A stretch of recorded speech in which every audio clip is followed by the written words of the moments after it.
তৃণমূলের কটাক্ষ হেলে ধরতে পারে না। রাজ্য রাজনীতিতে উত্তপ্ত পরিস্থিতি, কি হতে চলেছে পরবর্তী পদক্ষেপ? ভুতুরে ভোটার ধরতে বিশেষ টাস্ক ফোর্স গঠন। মমতার কোর কমিটির বৈঠকে দুটি বড় সিদ্ধান্তে চাপে বিরোধীরা। নজরদারিতে ভোটের আগে ভোটার তালিকা কি বলছে তৃণমূল শিবির? হাইকোর্টের নির্দেশেই পুলিশের পদক্ষেপ। ব্রাত্য বসু, ওম প্রকাশদের বিরুদ্ধে মারধর ও শ্লীলতাহানির ধারায় এফআইআর। রাজ্যের মন্ত্রীর নাম জড়িয়ে বিতর্ক, তদন্তের কি হতে পারে ভবিষ্যৎ? আমাদের কর্মীদের উগ্র হতে মাত্র 2 মিনিট লাগবে। যাদবপুর কাণ্ডে এবার বিস্ফোরক হুঙ্কার রাজ চক্রবর্তীর। রাজনীতির মঞ্চে উত্তপ্ত পরিস্থিতি, কি বার্তা দিলেন রাজ?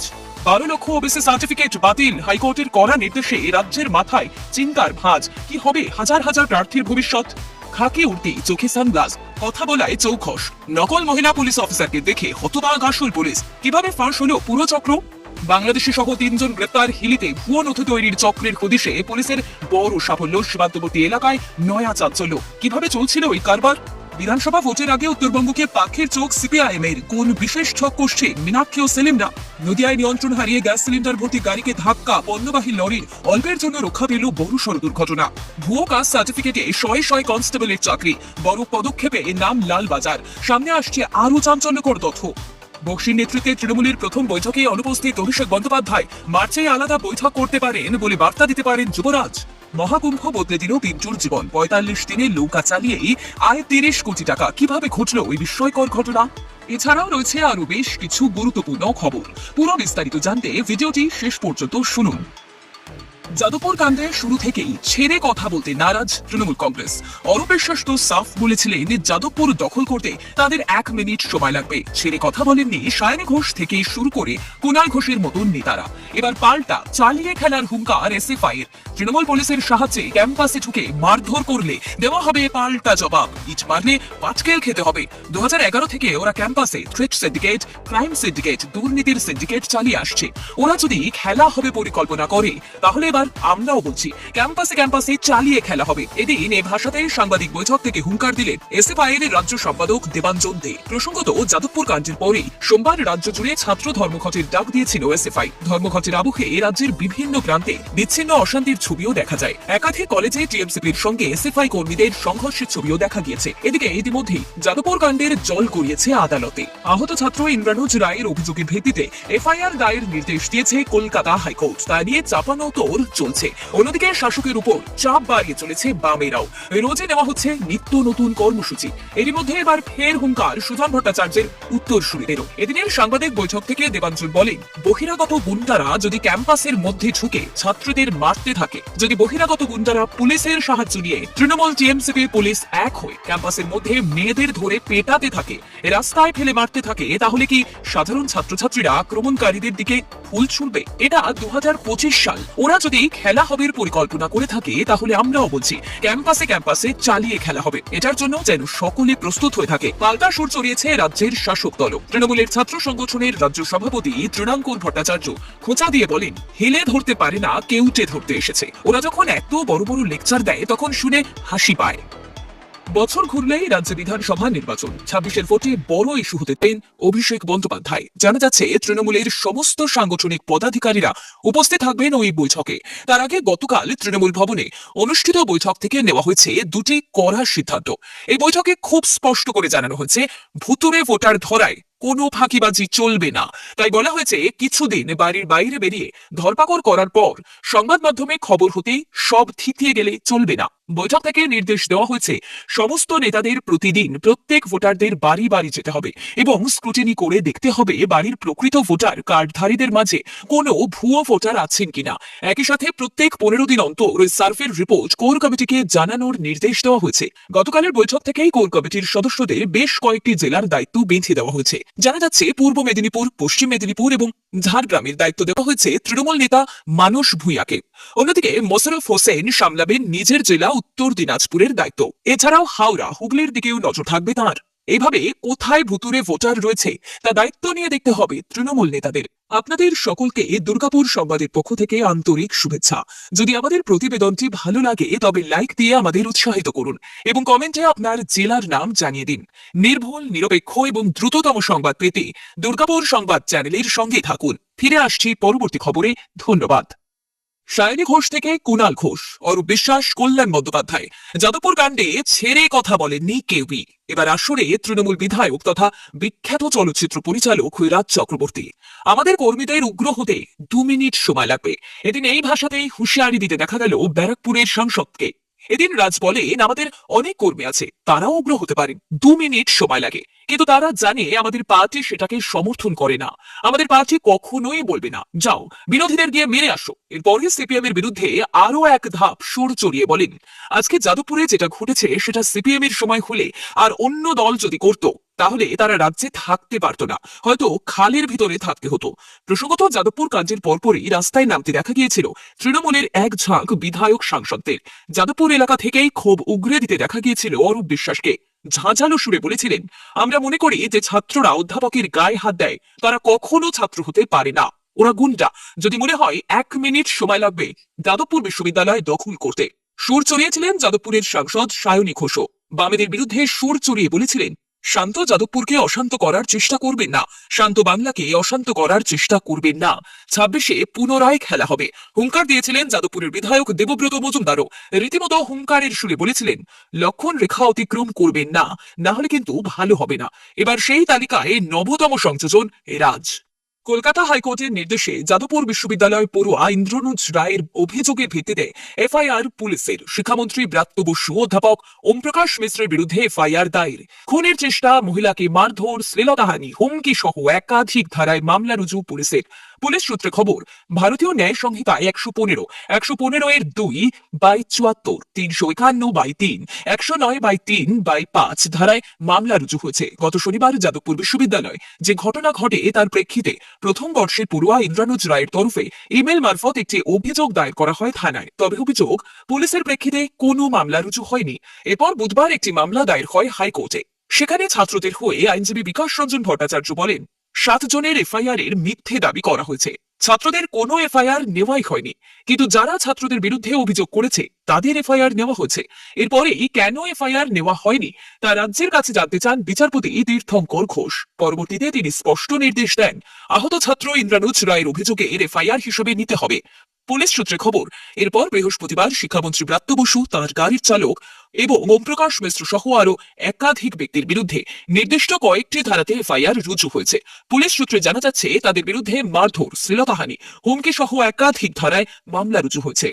রেলপথে ডিভাইস সিস্টেমের কাজ দেখতে গিয়েছিলেন ম্যানেজার, সঙ্গে ছিলেন রেলের কর্মীরা।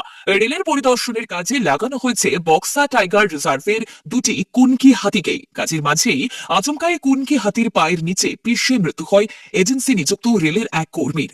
জানা গিয়েছে মৃতের নাম সন্দীপ চৌধুরী। বক্সা বনাঞ্চলের দমনপুর এলাকার ঘটনা। বৃহস্পতিবার আলিপুরদুয়ারের বক্সা বনাঞ্চলের দমনপুর এলাকায় রেলপথে ডিভাইস সিস্টেমের কাজ দেখতে গিয়েছিলেন জেনারেল ম্যানেজার চেতন কুমার শ্রীবাস্তব। সেখানেই কুনকি হাতি সন্দীপ নামে ওই রেলের ডিভাইস সিস্টেম কর্মীকে পিষে দেয়। এ প্রসঙ্গে বক্সা টাইগার রিজার্ভের deputy field director Harikrishna P J বলেন, আজকে একটা পরিদর্শন চলছিল, আমাদের 2টো কুনকি হাতি রয়েছে, ওই হাতি দুটোকে নিয়ে আসা হয়েছিল। আক্রান্ত কর্মী এজেন্সির মাধ্যমে নিয়োগ হয়েছিল। আসলে উনি হাতির পাশে দাঁড়িয়েছিলেন, আচমকাই পড়ে যান আর হাতির পা তার ওপর পড়ে যায়। তাকে দ্রুত আলিপুরদুয়ার জেলা হাসপাতালে নিয়ে যাওয়া হয়, কিন্তু সেখানে চিকিৎসকরা তাকে মৃত বলে ঘোষণা করেন। গত বছর মে মাসে 2010 সালের পর থেকে অন্যান্য অনগ্রসর সম্প্রদায় অর্থাৎ ওবিসি সার্টিফিকেট ভুক্তদের দেওয়া সব শংসাপত্র বাতিল করে দেয় কলকাতা হাইকোর্ট। বিচারপতি তপব্রত চক্রবর্তী এবং বিচারপতি রাজা শেখর মান্থার ডিভিশন বেঞ্চের দেওয়া সেই রায় স্থগিতাদেশ চেয়ে সুপ্রিম কোর্টের দ্বারস্থ হয়েছে রাজ্য সরকার। সেই মামলা বিচারাধীন সুপ্রিম কোর্টে। এরই মধ্যে নয়া মামলা হাইকোর্টে। ওবিসি সার্টিফিকেট নিয়ে কলকাতা হাইকোর্টের নির্দেশ কার্যকর করেনি রাজ্য সরকার। প্রায় 9 মাস কেটে গেলেও আদালতের নির্দেশ কার্যকর করা হয়নি বলে অভিযোগ। এবার সে নিয়ে নতুন করে আদালত অবমাননার মামলা দায়ের হলো। ওবিসি সংরক্ষণ সংক্রান্ত হাইকোর্টের নির্দেশ কার্যকর না করায় ক্ষুব্ধ হাইকোর্ট। রাজ্যের অনিচ্ছা এবং উদাসীনতায় ক্ষোভ উগরে দেয় উচ্চ আদালত। জেলা জুড়ে বাংলাদেশে অনুপ্রবেশকারীরা হিলি সীমান্ত এলাকায় প্রবেশ করে বিভিন্ন জায়গায় ছদ্মবেশে এবং ছদ্মনামে ভারতের পরিচয়পত্র তৈরি করে আশ্রয় নিচ্ছে অথবা কাজে যোগ দিচ্ছে। আর কাদের এই ধরনের নকল ভারতীয় পরিচয়পত্র তৈরি করে দেওয়া হয়েছে তা জানতে পুলিশ জোর কদমে তদন্ত করছে। হিলি সীমান্ত এলাকায় আরও নজরদারি বাড়ানো হয়েছে। উত্তরবঙ্গের দলের হাল ক্রমশ তলানিতে ঠেকেছে। রাজ্য সম্মেলনেও সে কথা উঠে এসেছে। আর এবার সেই উত্তরবঙ্গের সচিবালয় উত্তরকন্যা অভিযান করছে সিপিআইএম এর যুব সংগঠন ডিওয়াইএফআই। আগামী 28শে মার্চ বেকারি বিরোধী দিবসে কর্মসূচি করছেন মীনাক্ষী মুখোপাধ্যায়রা। সম্প্রতি সিপিআইএম এর রাজ্য সম্মেলনের প্রতিনিধিদের আলোচনায় উঠে এসেছিল উত্তরবঙ্গের অবস্থার কথা। প্রতিনিধিদের কারো কারো বক্তব্য ছিল, উত্তরবঙ্গের দিকে দলীয় নেতৃত্বের একেবারে নজর নেই, বঞ্চিত হচ্ছে উত্তরবঙ্গ। তার ফলে দলীয় সংগঠন ক্রমেই দুর্বল হয়েছে। এমনকি এই অভিযোগও সম্মেলন মঞ্চে প্রতিনিধিদের আলোচনায় উঠে এসেছিল যে বিভিন্ন ক্ষেত্রে পার্টির ভূমিকা না থাকায় উত্তরবঙ্গের গোটা রাজনৈতিক ময়দানে দখল করছে তৃণমূল আর বিজেপি। এহেন আবহে এবার উত্তরকন্যা অভিযান মীনাক্ষীর নেতৃত্বে। সিপিআইএম এর অন্তরে রাজনীতির সমীকরণে মীনাক্ষীর দলের অন্যতম মুখে হওয়ার পথে অনেকটাই এগিয়েছে। সে কথা মাথায় রেখে কি উত্তরবঙ্গের কর্মসূচিতে যুব নেত্রীকে সামনে রাখা হলো? চর্চা চলছে। যদিও সিপিআইএম নেতৃত্বের বক্তব্য বেকারি দিবসের কর্মসূচি যুবরা করেন, আর সেই সংগঠনের রাজ্য সম্পাদক মীনাক্ষী। ফলে রাজ্য সম্মেলন কিংবা মুখ এসব নিয়ে চর্চা করা অহেতুক, জল্পনার মাত্রাকে বাড়ানো ছাড়া আর কিছুই নয়। নদিয়ার শান্তিপুরে জাতীয় সড়কের পাশে দাঁড়িয়ে থাকা গ্যাস সিলিন্ডার বোঝাই গাড়ির পেছনে নিয়ন্ত্রণহীন পণ্যবাহী লরির ধাক্কায় তীব্র চাঞ্চল্যের সৃষ্টি হয়। ঘটনার খবর পেয়ে ঘটনাস্থলে পৌঁছয় শান্তিপুর থানার পুলিশ এবং শান্তিপুর ট্রাফিক পুলিশের কর্মীরা। পুলিশ সূত্রে জানা গিয়েছে, বৃহস্পতিবার দুপুরে শান্তিপুর থানার কন্ধখোলা এলাকার 12 নম্বর জাতীয় সড়কের পাশে দাঁড়িয়েছিল একটি গ্যাস সিলিন্ডার বোঝাই গাড়ি। অভিযোগ, পিছন দিক থেকে একটি পণ্যবাহী লরি দ্রুত গতিতে ছুটে এসে নিয়ন্ত্রণ হারিয়ে গ্যাস ভর্তি গাড়িটির পেছনে সজোরে ধাক্কা মারলে গ্যাস বোঝাই গাড়িটি রাস্তার উপর উল্টে যায়। পাশাপাশি লরির ধাক্কায় গ্যাস সিলিন্ডার ভর্তি গাড়িটির ব্যাপক ক্ষতি হয় এবং একাধিক সিলিন্ডার জাতীয় সড়কের উপর ছড়িয়ে ছিটিয়ে পড়ে থাকতে দেখা যায়। গাড়িটিতে গ্যাস সিলিন্ডার ভর্তি সিলিন্ডার ছিল বলেই জানা যায়, যার ফলে সিলিন্ডার ফেটে বড়সড় দুর্ঘটনা ঘটতে পারত বলে দাবি স্থানীয় বাসিন্দা এবং পুলিশের। এই ঘটনায় গাড়িতে থাকা দুজন জখম হন। তাদের উদ্ধার করে শান্তিপুর স্টেট জেনারেল হাসপাতালে নিয়ে যায় Shantipur traffic police.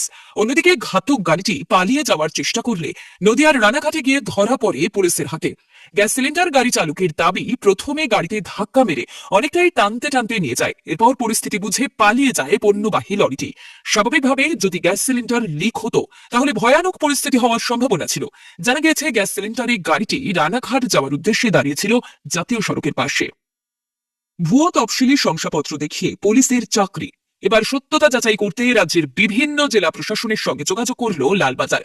Caste certificate জমা দিয়ে কলকাতা পুলিশের কনস্টেবল পদে চাকরি পেয়েছেন যারা, তাদের নথি যাচাই করতে বিভিন্ন জেলার প্রশাসনিক কর্তাদের সঙ্গে যোগাযোগ করা হয়েছে বলে লালবাজার সূত্রে খবর।